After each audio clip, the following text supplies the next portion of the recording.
Para sa mga may sweet tooth, hindi pwedeng absent sa listahan ang masarap at matamis na tsokolate. At kung nais pa ring makatikim nito ng hindi nalalagay sa peligro ang kalusugan, may natural na tsokolate na pwedeng lantakan.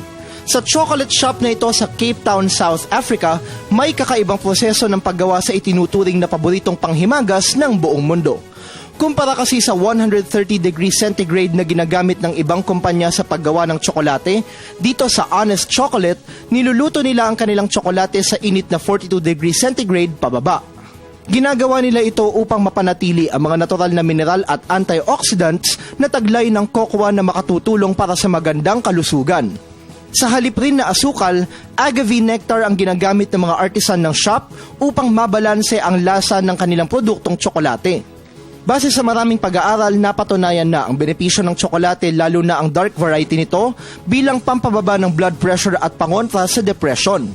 Ngunit sabi nga, lahat ng sobra, masama. Kaya naman payo ng mga eksperto, hinay-hinay lamang sa pagkain nito. Para sa Telebisyon ng Bayan, Benj Bondo.